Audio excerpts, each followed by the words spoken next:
I'm going to talk to you today a little bit about what's happening to change the shape of the TV that we've come to know and love. Many of the previous speakers touched on these things, so I think maybe I'll be able to tie this together a little bit. The designers in this audience are familiar with the phrase, form follows function. There's a similar concept that I want to get across, which is that the container shapes the content.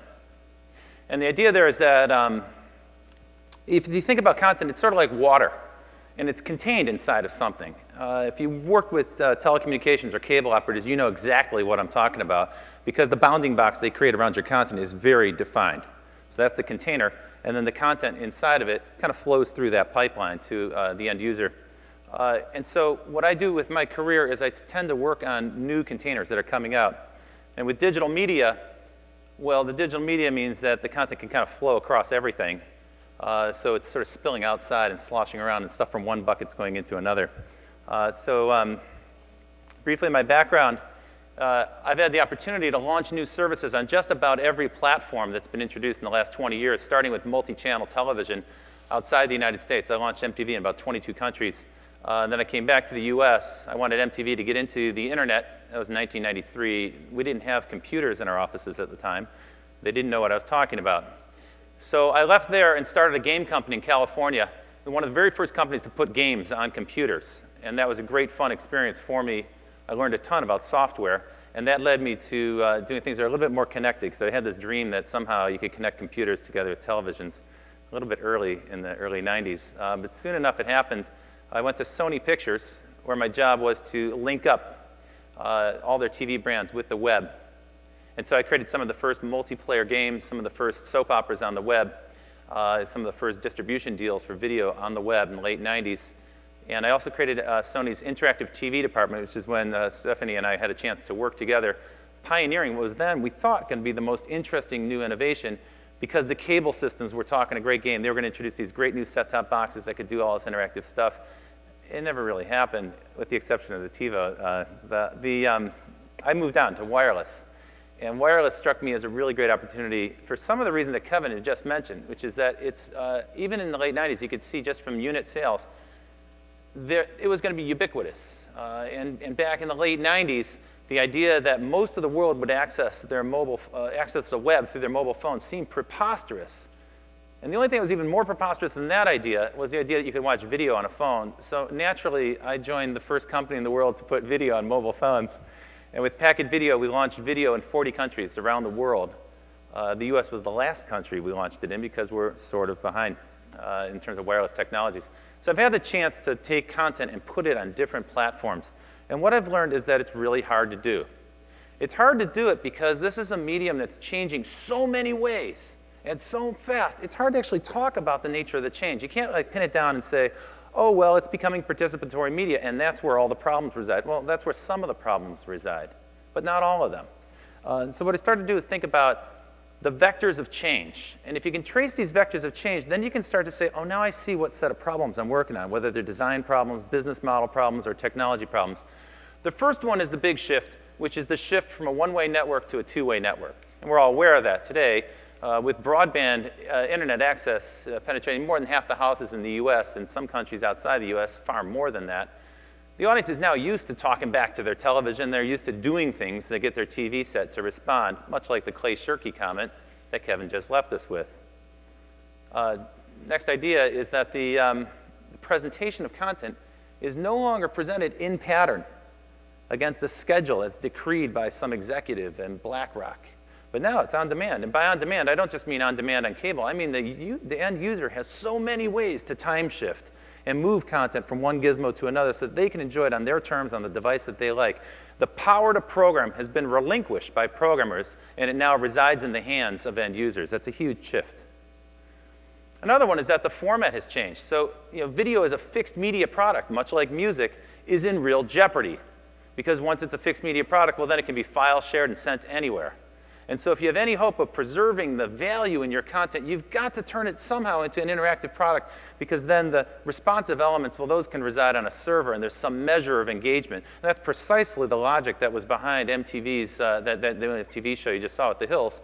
the idea there is to bind that audience somehow and with some engagement to the show, and so that it deepens their engagement, but it also gives them some control to get people back to the TV set when they want them to be there. The display, we hear a little bit about this shift from one screen to 3 screens.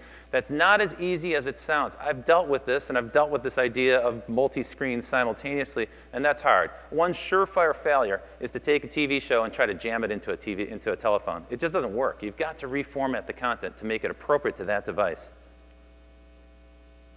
And then, of course, there's this other issue, which is time and control. The whole media business is based on the notion of windows, sequential release across time, different devices across time. That idea has been shattered by digital media. Because as the content can spill out from one gizmo to another and the users control it, we're now in a world of simultaneous release. And some of the things you've heard about today are some of the strategies you're hearing major media companies adopt in order to respond to that idea that consumers are now going to engage whenever they want to. And those old barriers that they had of controlling people to sit down and tune in at 8 o'clock, well, they're going to have to reconstruct their business around that. And by that, make no mistake what I mean by this.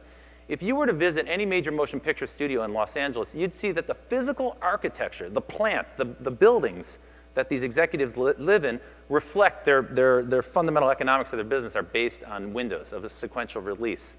Because you've got the home video building, and you've got the TV building, and you've got the guys that are doing international releases and so on, all different buildings. Like literally, the physical structure of these companies is aligned around this old idea of sequential release across platforms, and that idea is out the window. So as you can see, there's many changes, and they touch the content, they touch the business model, they touch the design of the program, they touch the user, they actually change the user. What I wanted to do today is talk about a couple of these changes, and then I'll peg it back to something specifically that I'm working on, so I'll illustrate it with one example. Now, what I do with my life right now is that I have the opportunity to work with very small companies that are on the very cutting edge, what you might call the bleeding edge, or working at the coalface of digital media, where it's not always that glamorous. I don't have a video reel to show you because sometimes I'm talking about pure code. It doesn't show up anytime until it enables somebody else to go create something great on top of it. But the first big shift I want to talk about, the first vector of change, is the shift from channels to markets. And that's enabled by the shift from one-way to two-way networks. What do I mean by that? Well, what's a channel? A channel typically is something that's either a monopoly that's given by the government, in the form of spectrum, to a broadcaster who owns that slice of spectrum. They can do whatever they wish with it. Or an oligopoly that's created by private infrastructure, like a cable operator, where they give up a slice, some channel shelf space, again, to a channel operator, and they let them do whatever they wish with it. Well, what channels tend to do is they create artificial scarcity, because a channel operator is trying to get everybody to tune in at 8 o'clock or to build a network night. And so artificial scarcity is one of the characteristics of channels. When you put things in a two-way environment, you actually start to create markets. So what this slide is about, what this next section is really about, is how to deal with abundance. Channels create scarcity, markets create abundance, and they're a more efficient mechanism for dealing with markets. Every successful business on the internet, is some form of exchange. And by that I mean not just eBay, where people who are collecting, McDonald's Happy Meal characters, people who have a big collection of them can find a ready audience of people who want to buy them. Of course, it's the most efficient mechanism for connecting those buyers and sellers together. But then again, so is Google. Because you've got people who are seeking information, and on the other side of Google's interface are providers of information. So Google's just a giant switchboard, a great, efficient exchange mechanism. The same thing is true for books if you're thinking about Amazon. And the same thing, if you're looking for an apartment, is true of Craigslist. And the list goes on and on and on. The successful business model on the web is exchange. And markets are how that happened. And so I advised a company called Brightco from the very first days. Jeremy Allaire was the CTO, the head of technology for Macromedia when they created Flash. And at that time, he saw that video was going to become a big thing on the web, but he also knew there were a lot of issues around video. And so he spent a year talking to media companies and their partners about what are all their issues. And he had something that was a document that was about 5 or 6 pages long, single-spaced, of just issues, reasons to say no to putting your video on the web. I know this because in the late 90s, I was at Sony, and we were vowing never to put our priceless video on the internet. Now, of course, that's changed somewhat. And companies like Brightco are making this possible.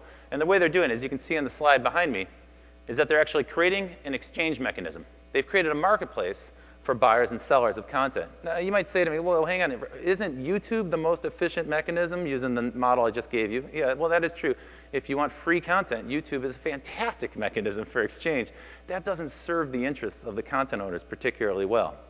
So the problem that a company like Brightcove is trying to solve is how can you efficiently exchange buyers and sellers in a syndication marketplace? Those are people who have video assets and then people who want video assets. So it's not really for consumers. This is aimed at, it's a B2B marketplace for the exchange of video.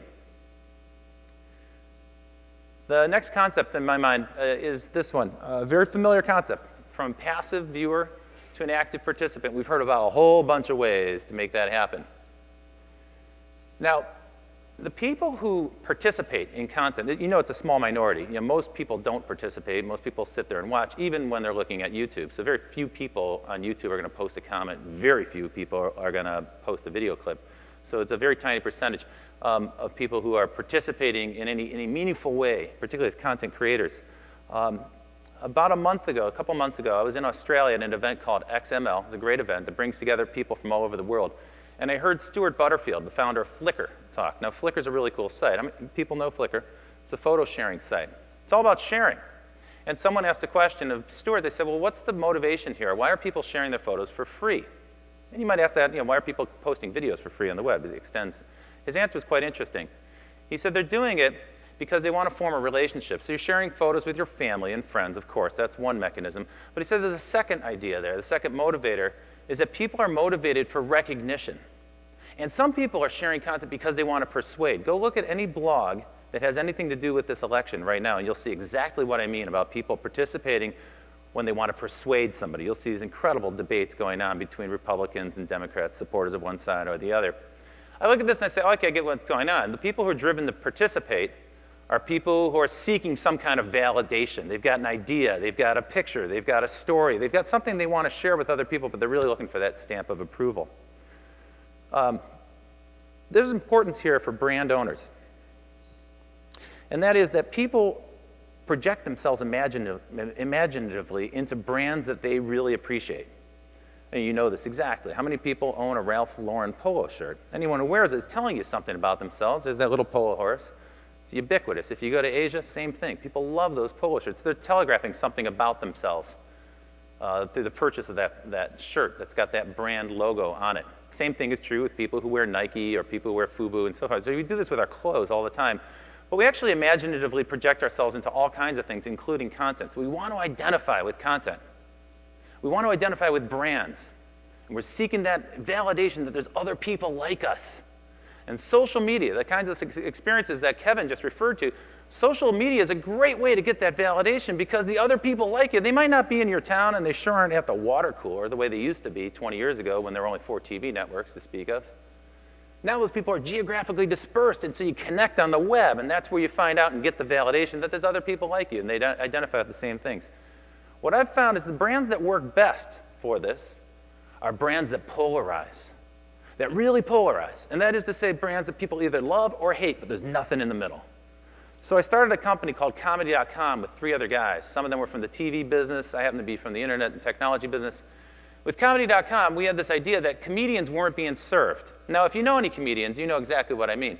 They hang around all night long. Maybe they'll wait for 5 hours to get on stage and do a 15 or 20-minute bit. And then the next night, they do the same thing. If they're lucky, they get to do their bit twice. Now, maybe once in a while, they get to work in a new joke or two, but this is awfully constraining. It turns out there's 2 kinds of comedians. There's the kind of comedians that can just perfect that 20-minute bit, and they get really, really good at it. But there's another kind of comedian with this restless, protean creativity that's just got so many ideas, he doesn't have a way to get them out. He can't fit it all into 20 minutes. That's my kind of comedian. We say, gosh, these guys are not being served. They're not getting validated by doing stand-up. When they go to television, what happens? Well, TV's got to serve a broad audience, particularly broadcast TV. They can't put profanity on TV. They can't put offensive stuff on TV. But if you see these guys doing stand-up, it's super profane and it's super offensive. And we said, wow, is that a great opportunity? Let's go create a comedy site. We got the domain comedy.com, and we're focused on comedy that you cannot find on television. In fact, it's not fit for TV. And let me tell you, the site's doing fantastic right now. I didn't bring any video because I was certain I'd offend somebody, but the domain's easy to remember. Go check it out yourselves. But there's a place for those comedians and their fans to get that validation that they crave. Last idea, from production to generation. What do I mean by that? Well, today, earlier, you got a chance to see some really cool trailers for games and for other kinds of products, for cars and so forth. Really awesome commercials. Now, the production process there hasn't really changed much in the 50-odd years that TV's been around with commercial support. And that is to say there's a storyboard and agency, and then they hire a production company. Production company gets out there and figures out, maybe they do a little pre-visualization. Cameras roll, actors do their part, then we go into post-production. Today, perhaps more of that is done with CG and less with live action and cameras. But nevertheless, that process hasn't changed. You're talking about an army of people who are hired to generate content. I got news for you, that doesn't scale. And the technology business is all about finding ways to create scalability fast. Usually that means not using human beings or human labor to create that. So video production has actually been a gating factor for video. And I'm about to talk to you about perhaps the most controversial thing, generation of video that doesn't involve human beings, or it does, but it doesn't involve labor in the way we traditionally conceive of it. See, it turns out that people generate an awful lot of throwaway data. We sort of live in a data smog. Because all day long, we're carrying devices like cell phones around with us, or we're looking at computers, and we're clicking and pointing and stopping and visiting and responding to messages and sending messages. Well, there's data smog around all of that. We don't really pay much attention to it as users. We generate this stuff, but we're kind of unconscious as to the digital trail that we're leaving behind. Ever look at your cookie, the list of your cookies in your browser? You know exactly what I mean. Other people are tracking that because that's really useful stuff. You better believe your cell phone company's tracking it, and you better believe people back in the TV business are watching what you click on, how long you click, and when you switch, and so forth. But we're not aware of that stuff. Well, it turns out there's a whole generation of artists now who are taking a look at that data smog, and they're going, gosh, if we can harness that data that's thrown away, harness that data somehow and turn it into information, that information can be processed and used to generate new images. So one more company that I'm working with called Create Digital Media. Very cool group of guys. It comes out of the music business. Of course, this is where all the cutting edge stuff always comes from. DJs in nightclubs who would respond to their audiences. So they're very responsive to their audience, and they would start to generate new kinds of music or new kinds of grooves depending on what the audience is doing. And sometimes whatever they generated would cause the audience to do something else, so they respond to that. So there's a give and take that happens. Well, it wasn't long before these DJs started using computers to generate stuff. And so the folks that run Create Digital Media, just another company that I advise, they started to group together these various DJs and clubs, and they got them together on a blog called Create Digital Music. And that's where they exchange tips and hints and information about how to do this better and what kind of gizmos are the best. And they've got all these cool little gizmos that you can buy or build, or they have do-it-yourself kits to generate new kinds of music. Well, the new thing they're focused on now is generating video. And so you're looking at Create Digital Music. It's a spin-out of that, or a subset of that, is Create Digital Motion, and now it's called Create Digital Media. And here you have a picture behind me of a do-it-yourself kit to generate your own visuals. A lot of these guys are using software like Processing, which is an open source tool that allows you to process images. It's been likened to a sketch pad for engineers, guys that are coding but generating images. Now the inputs aren't necessarily what these people are focused on. They're focused on creating an algorithm that'll do something based on an input. What's the input? The input might be how many people are in the room, or how fast are those people moving, or how many of those people are in small groups versus large groups, or how many people come and go over a period of time, or how many people click on something. So the interaction of the audience generates the image. And when the coders look at this, they actually believe that the art they're creating only exists in that second that people are interacting with it. In other words, they don't believe there's any ownership in the code. In fact, most of it's open source and freely shared on sites like Create Digital Music and Create Digital Motion. Freely shared because the code's not what it's about. The art happens in that moment that the audience is doing something, and whatever they're doing is generating new visuals. Now, I know that there are traditional filmmakers, maybe some in this audience, who are going to say, hang on. That's not television. That's not even video. That's just noise. You're just generating visual whatever. Well, I had this conversation a while back, earlier in my career. When I was at MTV, we brought Francis Ford Coppola in to do a series at VH1. And he called up and said, you know, I find it very peculiar. I've been watching videos, and I don't think I understand this. These directors don't know how to tell a narrative. And he was actually flabbergasted and sort of pissed. He was like, you know, what are these things? They're not film narratives. They're just kind of a pastiche of scenes and dumb plays and this intercutting, but it doesn't add up to anything, which is actually true. If you've ever done a music video, you always know you're at the end. You're like, God, how do I fill 4 minutes? I didn't shoot enough stuff. So you're just grabbing shots, and it's like, that was kind of a cool little montage, honestly. But it creates this cool kinetic moment that does express something about the music, and maybe the narrative is something that the audience draws out of that themselves. And it might mean different things to different people.